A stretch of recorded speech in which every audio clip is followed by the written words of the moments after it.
Hello बच्चों आज आपकी कक्षा 6 विज्ञान का 5वां पार्ट करेंगे। इसका नाम है शरीर में गति।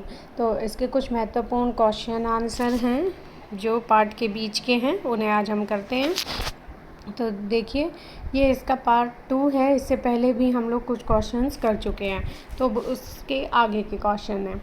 ठीक है, तो पहला क्वेश्चन है, कूल्हे की अस्थियों यानी हड्डियों को क्या कहा जाता है। ठीक है, तो कूल्हे की जो अस्थियां होती हैं बच्चों, जिसके सहारे हम लोग बैठते हैं या आप बैठते हैं, तो उनको कहा जाता है श्रोणी अस्थियां। ठीक है, वो सारी अस्थियां क्या कहलाती हैं बच्चों? श्रोणी अस्थियां। तो आप यहाँ ये चित्र भी देख सकते हैं, ये आपकी बुक का चित्र है, श्रोणी अस्थियां ये सारी। ठीक है, ये कूल्हे वाला भाग है। ठीक, इसके बाद अगला क्वेश्चन जो है, नेक्स्ट क्वेश्चन में लिखा है, आपकी खोपड़ी किस अंग को सुरक्षित रखती है। तो ये देखिए, ये चित्र से आप बहुत अच्छे से समझ सकते हैं। ये आपकी खोपड़ी का ऊपर का स्कल का पोर्शन है बच्चों। इसमें ये जो आप अंदर चित्र देख रहे हैं, ये आप समझ गए होंगे, ये क्या है? मस्तिष्क। ठीक है, तो हमारी खोपड़ी जो होती है वो किसकी सुरक्षा करती है बच्चों? मस्तिष्क की। हमारा मस्तिष्क जो एक बहुत नाजुक अंग होता है, उसको सुरक्षित रखने के लिए एक ऊपर से हार्ड कवरिंग तो चाहिए ही ना। तो वो हार्ड कवरिंग, उसको प्रोटेक्शन का काम देने का काम कौन करता है? ये हमारी खोपड़ी।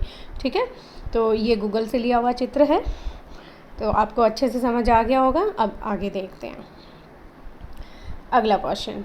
ये देखिए, आगे क्वेश्चन में लिखा है, मानव कंकाल के ऐसे अंग जो हड्डियों जितने कठोर और मजबूत नहीं होते। बच्चों यहाँ आपने ध्यान देना है कि यहाँ लिखा है कि ऐसे अंग जो हड्डियों जितने मजबूत नहीं होते, कि जितनी हड्डियाँ कठोर होती हैं, हम लोग उन्हें दबाते हैं तो वो नहीं दबती हैं।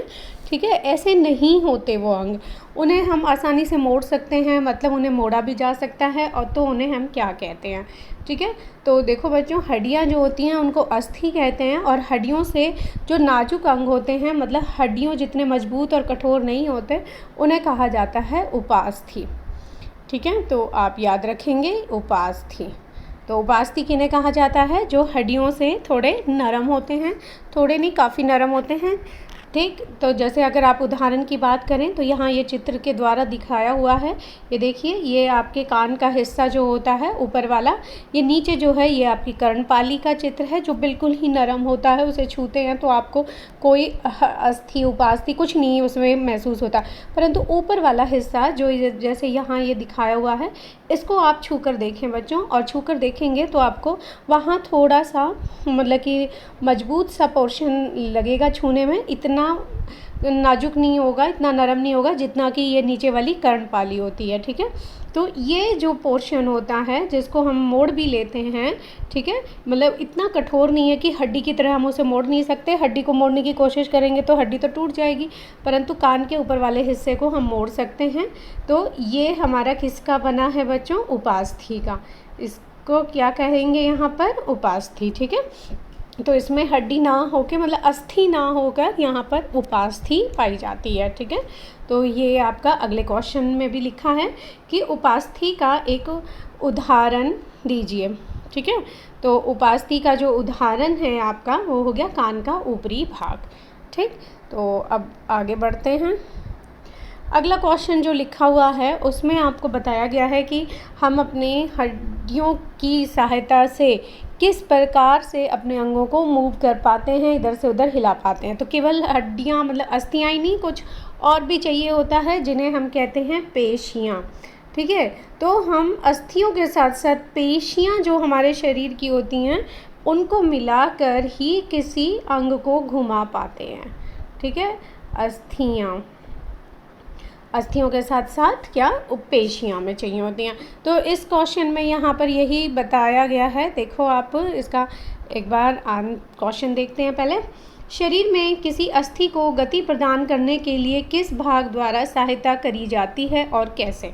ठीक है, तो अस्थियों को मतलब गति देने के लिए हमें और किसकी ज़रूरत होती है? पेशियों की।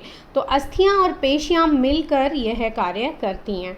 ठीक है, तो यहाँ पर कोई भी जो हम मूवमेंट कर रहे हैं अपने किसी भी अंग का, तो वहाँ अस्थि को गति देने के लिए हमेशा दो पेशियाँ जो होती हैं वो कार्य करती हैं, और ये दोनों पेशियाँ संयुक्त रूप से कार्य करती हैं। ठीक है, तो ये किस तरह से करती हैं देखिए, जैसे आप ये इस चित्र की मदद से देख सकते हैं कि यहाँ पर ये जो आपका कोहनी वाला हिस्सा है इसको मोड़ा गया, तो कोहनी वाले हिस्से को जब मोड़ा गया है तो जो ये ऊपर वाली पेशी है आपकी, ये एकदम संकुचित हो गई है और संकुचित होके मोटी और फूल गई है। ठीक है, तो इसके अलावा अगर आप नीचे वाली पेशी की बात करेंगे तो नीचे वाली पेशी जो है वो बिल्कुल खिंच गई है। ठीक है, तो ये नीचे वाली जो है बिल्कुल खिंच गई है और जिसके कारण हमारी कोहनी ये मुड़ी है। जब आप हाथ को सीधा करेंगे तो क्या होगा कि ये जो आपकी ऊपर वाली पेशी है ये अब आपकी पूरी तरह से खुल जाएगी और पूरी तरह से मतलब कि खिंच जाएगी, और जो नीचे वाली पेशी होती है वो थोड़ी अब खिंच जाती है आपकी। ठीक है, तो इस तरह से एक अगर पेशी आपकी खिंच रही है तो एक पूरी तरह शिथिल होती है, मतलब वो लंबी हो जाती है।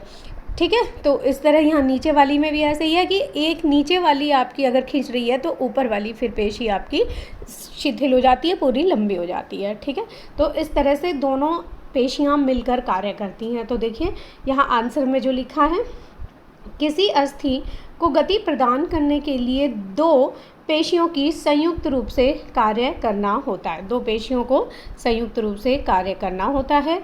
जब दो पेशियों में से कोई एक सिकुड़ती है, ठीक है, वो मतलब सिकुड़ रही है, जैसे ये ऊपर वाली सिकुड़ रही है आपकी, तो अस्थि उस दिशा में खींच जाती है। युगल की दूसरी पेशी शिथिल अवस्था में आ जाती है। शिथिल अवस्था में जो आएगी वह खींचकर लंबी हो जाती है। ठीक है, अस्थि को विपरीत दिशा में गति करने के लिए अब शिथिल पेशी सिकुड़कर अस्थि को अपनी पूर्व स्थिति में खींचती है। और जब आपको ये हाथ अपना सीधा करना है तो कि अब ये पोजीशन है कि जब अस्थि को विपरीत दिशा में आप गति करवाते हैं तो जो शिथिल पेशी होती है वह सिकुड़कर अब अपनी पूर्व स्थिति में खींच जाती है, ये वाली जो है। ठीक है, जबकि पहली पेशी अब शिथिल हो जाती है, ये ऊपर वाली।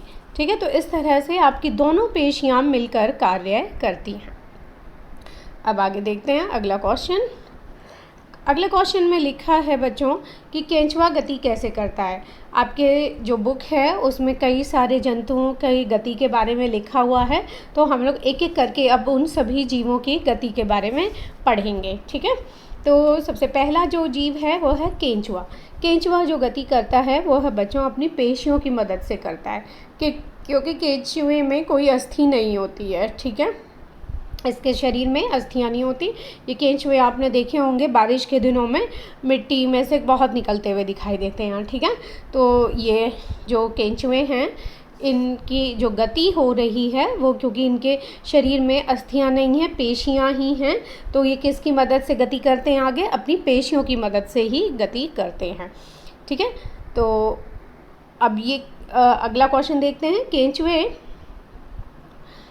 केंचुए के शरीर की मिट्टी में पकड़ मजबूत किस अंग द्वारा होती है? अब देखो केंचुआ क्योंकि मिट्टी में रहता है तो मिट्टी में रहने के लिए उसे अपनी पकड़ मजबूत भी बनानी होगी, क्योंकि उसे आगे भी चलना होता है ना।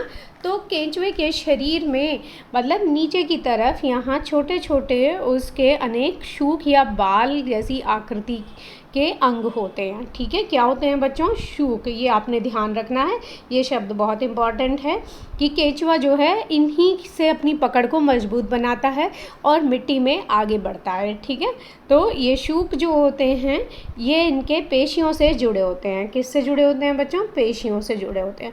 पेशियों से जुड़े होते हैं तो इसीलिए पेशियाँ फिर आगे बढ़ पाती हैं, मतलब कि इसका शरीर जो है वह आगे बढ़ पाता है। तो ये देखिए इसके मूवमेंट जो हैं, केंचुए की गति इस तरह से हो रही है। ये देखिए यहाँ पर कि जैसे मान लो इसे आगे बढ़ना है तो यहाँ से इसका ये जो शरीर है ये देखिए संकुचित होएगा, संकुचित होके ये जो नीचे जो पकड़ है ज़मीन पर शूक द्वारा इसकी मजबूत हो जाएगी और फिर उससे ये अपना जो अंग इसका यहाँ इसने पूरी तरह से खींचा हुआ था ये इधर, ये पोर्शन आगे बढ़ जाएगा।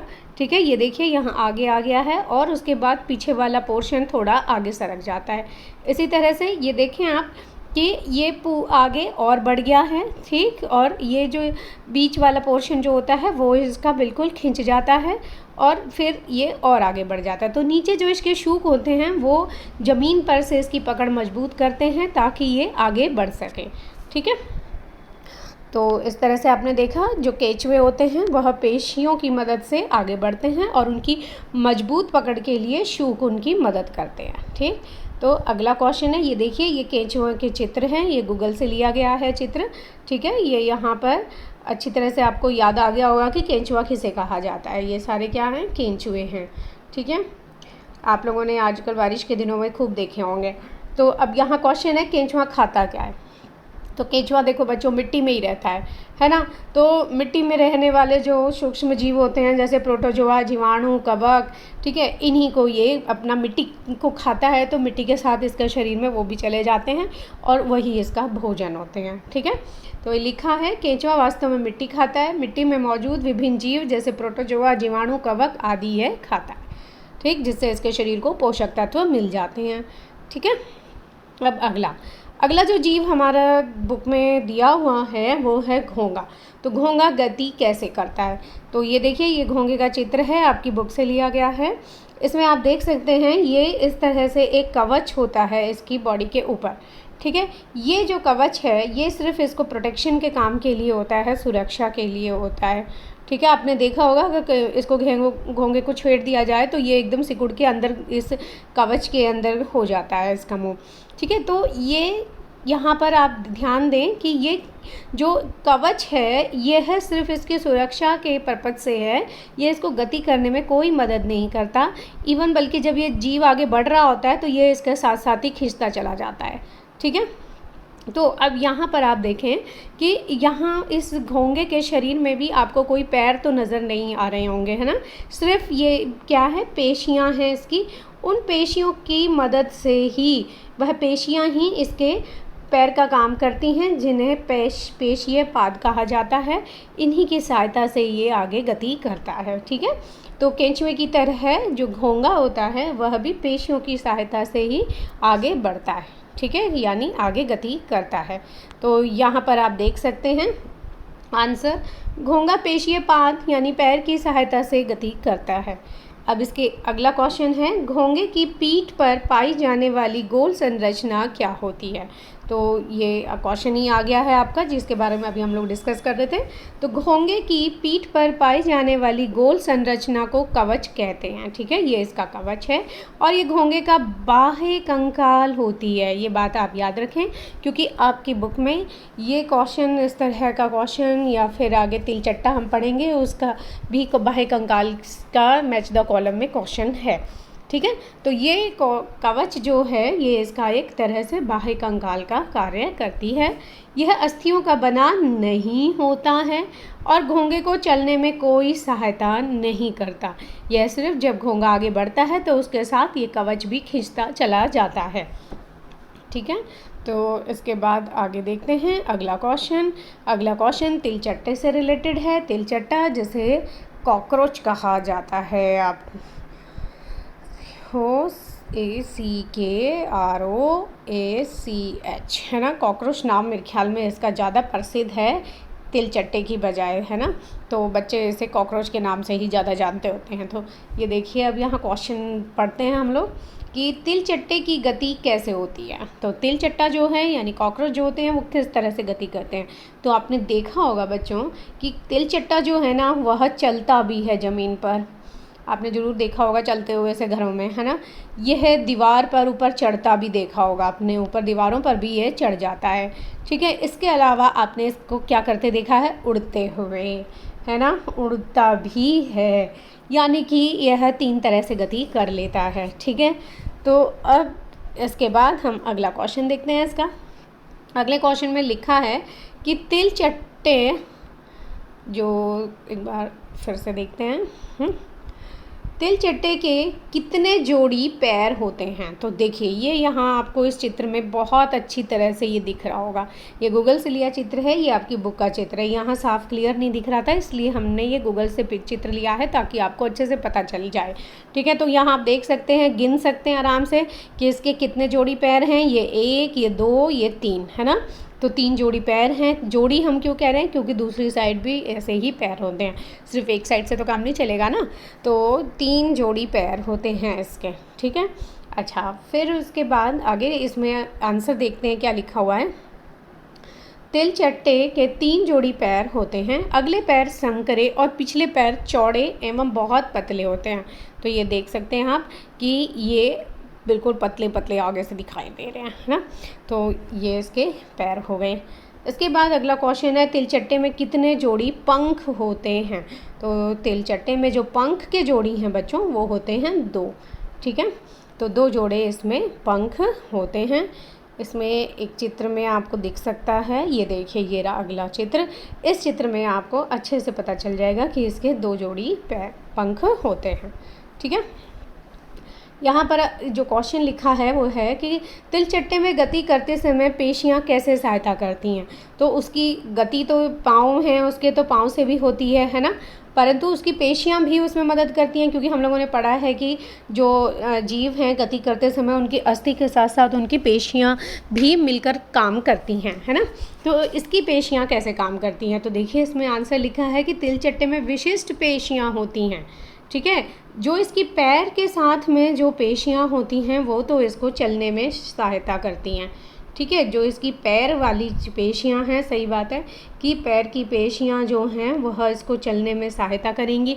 इसके अलावा इसके वक्ष पर, क्योंकि यहाँ पर इसके पंख होते हैं, तो यहाँ पंखों के साथ में भी पेशियाँ होती हैं। ठीक है, ये पेशियाँ जो होती हैं इसके पंखों के साथ में जो हैं वह वक्ष पर कहलाती हैं, और ये वक्ष पर जो पेशियाँ होती हैं ये इसके पंखों को गति प्रदान करती हैं। मतलब जब इसे उड़ना होता है तिलचट्टे को, तो इसकी जो वक्ष वाली पेशियाँ हैं, कौन सी बच्चों? वक्ष वाली पेशियाँ जो होंगी वह वक्ष वाली पेशियाँ इसे उड़ने में सहायता करेंगी। ठीक है, तो ये आपका समझ आ गया होगा। अब आगे देखते हैं हम लोग अगला क्वेश्चन। अगला क्वेश्चन जो है वो ये है आपका कि पक्षी जो हैं वह कैसे गति करते हैं। ठीक है, तो पक्षियों को आपने देखा होगा बहुत अच्छी तरह से। सबसे पहले तो पक्षी का नाम आते ही आपको पता चला होगा कि पक्षी उड़ते हैं, है ना।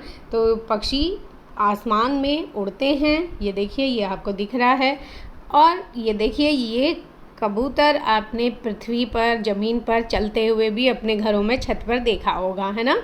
तो यानी पक्षी ज़मीन पर चलते भी हैं, और ये साथ में एक और चित्र की मदद से आप समझ गए होंगे कि पक्षी पानी में तैरते भी हैं। ठीक है, तो इस तरह से तीनों तरह से पक्षी गति करते हैं कि वह उड़ते भी हैं, चलते भी हैं। ठीक है, यहाँ पर ये चल रहे हैं, यहाँ पर ये उड़ रहे हैं, और यहाँ इस वाले चित्र में ये तैर रहे हैं। ठीक है, तो ये 3 तरह से गति करते हैं। ठीक है, अब अगला क्वेश्चन देखते हैं। अगले क्वेश्चन में पक्षियों के बारे में ही है कि पक्षियों की अस्थियां कैसी होती हैं। तो बच्चों देखो यहाँ पर पक्षी का आपको पता है कि पक्षी को आसमान में उड़ना होता है ना। उड़ना है तो यानी अगर वो बहुत भारी होंगे उसकी अस्थियां, तो वो उड़ने में इतना सक्षम नहीं हो पाएगा, है ना। तो इसलिए यहाँ क्या है कि पक्षियों की अस्थियां जो होती हैं वह हल्की होती हैं। कैसी होती हैं बच्चों? हल्की होती हैं, जिसके कारण वह आराम से ऊपर आसमान में उड़ पाते हैं।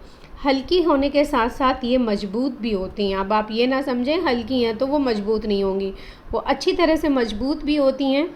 ठीक है, ताकि पक्षी आराम से उड़ सकें। ठीक, तो पक्षी की जो अस्थियां होती हैं वो कैसी होती हैं? हल्की और मजबूत होती हैं। अब यहाँ अगला क्वेश्चन जो है वह है कि पक्षी कैसे उड़ पाते हैं।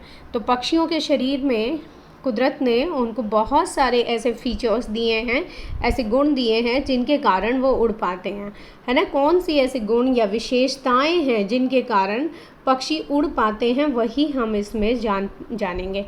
ठीक है, तो देखिए पहला तो आपको ऊपर वाले क्वेश्चन से पता ही चल गया है कि इनकी जो अस्थियाँ होती हैं बिल्कुल हल्की होती हैं, हल्की और मजबूत होती हैं, ठीक है। ये इनका बहुत स्ट्रॉन्ग पॉइंट होता है जिसके कारण ये उड़ पाते हैं, ठीक। अब ये जो अस्थियाँ होती हैं इनके अंदर क्या होता है बच्चों, वायु प्रकोष्ठ बने होते हैं, ठीक है। वायु प्रकोष्ठ जो होते हैं जिन्हीं की मदद से वो हल्की और मजबूत बनती हैं। इसके ये इनका ये 2 फीचर हो गए। इसके बाद अगला फीचर मतलब कि अगली जो विशेषता होती हैं कि जो इनके आगे वाले पाँव होते हैं, जैसे मान लो कोई पक्षी है, ठीक है। यहाँ पर हमारी ड्राइंग इतनी अच्छी नहीं है, फिर भी मैं थोड़ा सा आपको बता रही हूँ बना के। ये देखिए, ये जो पक्षी के ये पाँव जो होते हैं ये इसके हम कहते हैं पीछे वाले पाँव। अग्रपाद जो होते हैं इसमें, जैसे हम लोगों के हाथ होते हैं मतलब 4 लिम्ब एंड अगर हिंड लिम्ब की बात करें तो इस तरह से यहाँ पर जो इसके आगे वाले पाँव होते हैं वो मॉडिफाई हो गए होते हैं, रूपांतरित हो गए होते हैं इसके पंखों में, ठीक है। तो पंख जो हैं वो आपको पता है पक्षी के लिए सबसे इम्पॉर्टेंट हैं, जिनकी मदद से वो उड़ पाते हैं, है ना। हम लोगों के पंख नहीं होते हैं ना, तो हम नहीं उड़ पाते हैं। तो पक्षियों के जो आगे के अग्रपाद होते हैं, अग्रपाद, वह रूपांतरित हो जाते हैं, उसकी हर अस्थियाँ जो होती हैं वह रूपांतरित होकर किसका रूप ले लेती हैं, पंखों का रूप ले लेती हैं, जिसके कारण पक्षी उड़ पाते हैं। तो अब यहाँ पर ये जो चित्र आप देख रहे हैं, इस चित्र में इसके और भी सारे फीचर्स बताए गए हैं जिनकी मदद से पक्षी उड़ पाते हैं। ये गूगल से लिया हुआ आपका चित्र है, ठीक है। पहले एक बार आंसर पढ़ लेते हैं इसका क्या लिखा है। आंसर में लिखा है, देखिए, पक्षी उड़ पाते हैं क्योंकि उनका शरीर उड़ने के लिए अनुकूलित होता है, ठीक है। उनकी अस्थियों में वायु प्रकोष्ठ होते हैं जिनके कारण उनकी अस्थियाँ हल्की परंतु मजबूत होती हैं। अग्रपाद, क्या चीज़, अग्रपाद जो हैं 4 लिम्ब जो होती हैं उनकी की अस्थियाँ रूपांतरित होकर पक्षी के पंख बनाती हैं, ठीक है। ये मॉडिफाई होकर पक्षी के पंख बना रहे हैं। वक्ष की अस्थियाँ उड़ने वाली पेशियों को जकड़े रखने के लिए विशेष रूप से रूपांतरित होती हैं। तो वक्ष के यहाँ से जो ये अस्थियाँ होती हैं इसकी, ये भी उड़ने वाली पेशियों के साथ मतलब पंखों के साथ जो पेशियाँ जुड़ी होती हैं उनको जकड़े रखने के लिए ये रूपांतरित हो गई होती हैं तथा पंखों को ऊपर नीचे करने में ये सहायक होती हैं, ठीक। तो ये इस तरह से ये आपकी बुक में को आंसर दिया हुआ है, वो लिखा हुआ है। पर कुछ और फीचर्स होते हैं, कुछ खास विशेषताएं होती हैं जो पक्षियों को उड़ने में मदद करती है। तो देखिए इस चित्र की मदद से आपको पता चलेगा, इनकी ये शॉर्ट टेल होती है, मतलब छोटी पूंछ होती है, उसके कारण भी इनका बैलेंस अच्छे से बनता है उड़ते हुए। और इनके पाँव जो होते हैं वो केवल 2 पाँव होते हैं जिनकी मदद से ये नीचे ज़मीन पर चल भी पाते हैं, ठीक है। अच्छा, इसके अलावा जो इनका ये जो फीदर्स होते हैं, इनके पंख जो होते हैं बिल्कुल हल्के होते हैं और इंसुलेटेड होते हैं। इंसुलेटेड का मतलब कि ये यहाँ पर आपके जो पंख हैं वो बारिश में भीगते नहीं हैं, या फिर आपने देखा होगा कि अगर पक्षी जो तारों पे बैठ जाते हैं तो उनको करंट का झटका भी नहीं लगता है, ठीक है। तो इसके बाद यहाँ ये देखिए इसकी जो गर्दन हो के साथ ये जो इसकी बॉडी है, ये बॉडी जो है इसकी बिल्कुल एक स्पिंडल के शेप की जैसी है, ठीक है। स्पिंडल शेप इस तरह से जैसे आपकी चप्पलें होती हैं उस तरह की शेप की होती है। ये भी इनको मतलब जब ये आकाश में उड़ रहे होते हैं तो हवा में आगे बढ़ने में इनको इनकी बॉडी की शेप भी मदद करती है। जैसे जो मछली होती है उसकी बॉडी भी इस तरह से होती है, आपने देखा होगा कि आगे से नुकीली और फिर आगे चौड़ी होती है, इस तरह से मछली की बॉडी। तो ये जल का जो बहाव होता है उसको काटने में मदद करती है और मछली आगे बढ़ती जाती है, ठीक है। तो ऐसे ही इनकी बॉडी होती है और ये इनकी चोंच है पूरा पतली सी होती है, नुकीली आगे से, ठीक है। तो ये सारे के सारे जो फीचर्स हैं ये सब इसको मदद करते हैं कि पक्षी जब आसमान में उड़ पाएँ, ठीक है बच्चों। तो अब आगे देखते हैं हम लोग अगला क्वेश्चन। अगला क्वेश्चन जो है, अभी हम मछली की बात कर रहे थे तो मछली से ही रिलेटेड है। तो अगले क्वेश्चन में आप देखें, क्वेश्चन जो लिखा हुआ है, पहले एक बार इसको थोड़ा सा बड़ा कर लेते हैं, है ना। तो ये देखिए, मछली के शरीर की आकृति कैसे होती है। तो ये आकृति जो है बच्चों, आपको ये जाननी बहुत ज़रूरी है कि मछली के शरीर की आकृति को कहा जाता है धारा रेखीय आकृति। धारा रेखीय आकृति, ये शब्द आपने बिल्कुल याद करना है अच्छी तरह से, ठीक है। धारा रेखीय आकृति होती है जिसमें कि मछली का जो शरीर है आगे से इस तरह से नुकीला होता है, ठीक है, ताकि वो, जैसे आप देखते होंगे दीवार में अगर आप नुकीली कील अगर गाड़ रहे हैं तो वो आसानी से गड़ जाती है। अगर मान लीजिए आप कील गाड़ रहे हैं और उसका आगे का सिरा ऐसे चौड़ा दिया हुआ है ना, तो क्या आप उसे आसानी से गाड़ पाएंगे? नहीं गाड़ पाएंगे ना, बहुत ज़्यादा समय लगेगा। तो अगर नुकीली है चीज़ तो वो क्या है, अपनी जगह बना लेती है आसानी से, है ना। तो ऐसे ही यहाँ है कि मछली का शरीर ऐसे धारा रेखीय होता है, आगे से नुकीला होता है और फिर पीछे बॉडी चौड़ी होती है, जिससे क्या होता है कि ये नुकीली चीज़ आगे पानी में आसानी से चलती है और मछली को आगे बढ़ने में मदद करती है ये, और पानी जो है साइड साइड से निकलता चला जाता है, ठीक है। तो मछली की जो आकृति होती है वो कैसी होती है बच्चों? धारा रेखीय, ठीक। यहाँ आंसर में भी लिखा है, आप देख सकते हैं कि मछली का सिर एवं पूंछ उसके मध्य भाग की अपेक्षा पतला एवं नुकीला होता है। इसी आकृति को धारा रेखीय आकृति कहा जाता है, ठीक है।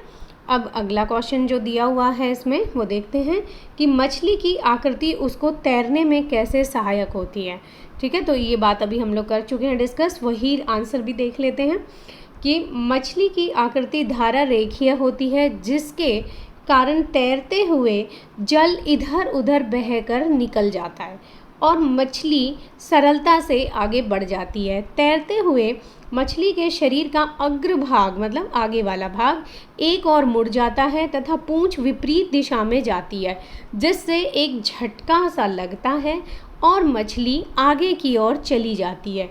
इस प्रकार के क्रमिक ताल, क्रमिक मतलब क्रमवार से मछली आगे की ओर तैरती रहती है।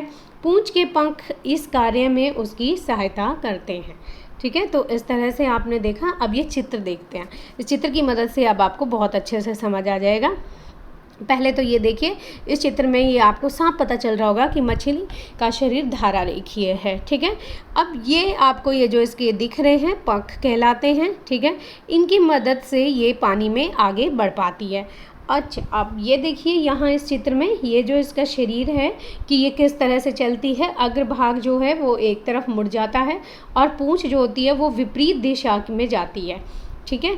इसके बाद ये इसको एक झटका सा महसूस होता है और ये एकदम आगे बढ़ जाती है, ठीक है। ये देखिए, ये इस तरह से इसका शरीर ऐसे बिल्कुल फिर चेंज हो गया है, फिर ये इस तरह से चेंज हो गया इस तरह से। और ये आपकी बुक का एक चित्र दिया हुआ है, इसमें भी आप देख सकते हैं बहुत अच्छे से कि ये आगे वाला पोर्शन इधर बढ़ रहा है तो पीछे वाला पोर्शन दूसरी दिशा में, ठीक है। ये इस तरह से ये देखिए, फिर ये थोड़ा इधर हो गया, फिर ये आगे वाला इधर बढ़ गया तो पीछे वाला दूसरी दिशा में, ठीक है। विपरीत दिशा में उसका आगे और पीछे वाला पोर्शन बढ़ता जा रहा है, जैसे कि वह देखो पहले सबसे पहले वो यहाँ थी और फिर वो यहाँ पहुँच गई है, ठीक। तो इस तरह से उसके जो मतलब कि आगे बढ़ने का क्रम है वह चलता रहता है, ठीक है। तो यहाँ आपको इन मछलियों के चित्र देखकर बहुत अच्छे से समझ आ गया होगा कि जो मछली है वह एक क्रम में आगे क्रमिक ताल जो होती है उसके अनुसार आगे बढ़ती है, जिसमें उसका जो धारा रेखीय जो उसका शरीर की आकृति है वह उसकी बहुत ही मदद करती है। अगर धारा रेखीय उसकी आकृति ना होती तो वो इतनी आसानी से पानी में आगे नहीं बढ़ पाती, ठीक है। और ये जो इसके फिन हैं यानी कि जो इसके ये पंख हैं ये भी उसको मदद करते हैं आगे बढ़ने में, ठीक है। तो आपको समझ आ गया होगा। ये दोनों चित्र जो है गूगल से लिए गए हैं और ये वाला जो चित्र है ये आपकी बुक का चित्र है, ठीक।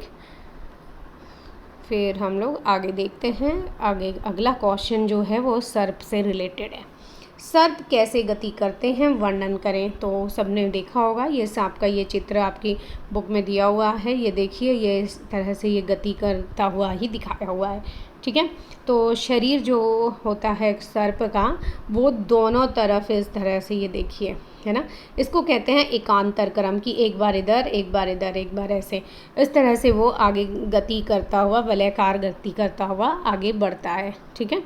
तो एक बार पहले आंसर पढ़ लेते हैं। सर्प अपने शरीर के दोनों ओर एकांतर क्रम में, कौन से क्रम में बच्चों? एकांतर क्रम में, ये शब्द आप याद रखें, एकांतर क्रम में, ठीक है। एकांतर क्रम में वलय बनाते हुए, ठीक है, ये इस तरह से मोड़ के ये ऐसे बन रही है इसका शरीर का ये वलय, बनाते हुए भूमि पर वलयकार गति करता हुआ आगे की ओर फिसलता है ना। बहुत सारी अस्थियां एवं उससे जुड़ी पेशियां शरीर को आगे की ओर धक्का देती हैं। सर्प की गति सरल रेखीय नहीं होती। सरल रेखीय गति का मतलब सीधी रेखा में, बिल्कुल, है ना, ऐसी सरल रेखीय गति नहीं होती। सर्प जो है वलयाकार गति में इस तरह से ही आगे बढ़ पाता है, कभी भी वह पूरा शरीर उसका ऐसे सीधा करके आगे नहीं बढ़ पाता है, ठीक है। वह उसमें चाहे थोड़ा वलय आए पर वो इस तरह से मुड़ कर ही आगे बढ़ पाता है, ठीक है। ये आप इसकी गति, ये देखिए आगे ये एक चित्र दिया है, इसकी मदद से आपको बहुत अच्छे से समझ आ जाएगी कि ये इसकी वलयाकार गति होती है। किसकी बच्चों? सर्प की, ठीक है। वलयाकार क्रम में ही यह आगे गति करता है एकांतर क्रम के साथ, ठीक है, एकांतर क्रम में वलयाकार गति। तो ये देखिए ये सांप जो है, ये आपका ये चित्र जो है गूगल से लिया गया है। ये देखें, ये एकदम से ऐसे कितना मुड़ गया है इसका शरीर, फिर जाके फिर वो पीछे वाला जो पोर्शन है वो थोड़ा सा मुड़ेगा और फिर ये आगे बढ़ जाता है। आगे बढ़ता है तो ये इसका ये जो वलय वाला पोर्शन है ये खुल जाता है, ठीक है। ये देखें आप, ये यहाँ पर ये देखिए, ये चाहे थोड़ा सा है परंतु हो ज़रूर रहा है, इसमें वलय ज़रूर आते हैं। मतलब आप ये ना समझें कि बिल्कुल सीधा सरल रेखीय गति करेगा। ये देखो लास्ट में आप ये वाले में देख सकते हैं, यहाँ भी ये वलयकार गति है, इसमें बिल्कुल थोड़ी सी ही है परंतु सरल रेखीय गति कभी भी नहीं करता। ये साइड में ये वाली जो गति होती है, ये ज़्यादातर जो पानी वाले समुद्र वाले जो सांप होते हैं उनके शरीर की इस तरह से साइड वाली गति होती है, ठीक है। तो आप इन चित्रों में से किसी को भी देखेंगे, इस हर तरह की सांप की गति है कि वो किस तरह से गति करता है, कभी भी सरल रेखा में, सीधे रेखा में उसका शरीर आगे गति नहीं कर पाता है, ठीक है। तो इन चित्रों की मदद से आप समझ गए होंगे कि सर्प की गति कैसी होती है, ठीक है। तो ये जीव जो हैं ये आपकी किताब में दिए हुए हैं जिनका हमने डिस्कस किया। अब लास्ट में एक क्वेश्चन और है बच्चों जो आपकी बुक में दिया हुआ है, वो क्वेश्चन जो है ब्लू कलर के, उसमें एक छोटा पैराग्राफ दिया है। हमें लगा कि ये भी इम्पॉर्टेंट है, बच्चों को पता होना चाहिए, इसलिए क्वेश्चन को इसमें यूज़ किया है। संयुक्त राष्ट्र द्वारा अंतर्राष्ट्रीय योग दिवस, अंतर्राष्ट्रीय योग दिवस किस दिन को घोषित किया गया है? तो आपको याद होगा बच्चों कि जून के महीने में जब आपकी छुट्टियां होती हैं उन दिनों में आपको योगा के लिए बुलाया जाता है स्कूल्स में, कि पास का जो भी कोई स्टेडियम है वहाँ पर आप सभी योगा करने जाएं, है ना। तो वो दिन होता है 21 जून। तो आपको याद रखना है 21 जून जो होता है वह आपका अंतर्राष्ट्रीय योग दिवस के रूप में घोषित किया गया है। तो बच्चों इस तरह से आपने देखा कि विभिन्न जीव जो हैं किस तरह से गति करते हैं, ये सांप की गति भी आप अच्छे से जान गए होंगे। तो आप सब से बच्चों अनुरोध है कि चैनल को सब्सक्राइब ज़रूर कर दें, चैनल को सब्सक्राइब कर दें, लाइक कर दें और कमेंट कर दें, ठीक है। लाइक करने के साथ साथ इसे शेयर भी करें ताकि ज़्यादा से ज़्यादा बच्चों तक ये वीडियोस पहुंच जाएं। धन्यवाद बच्चों।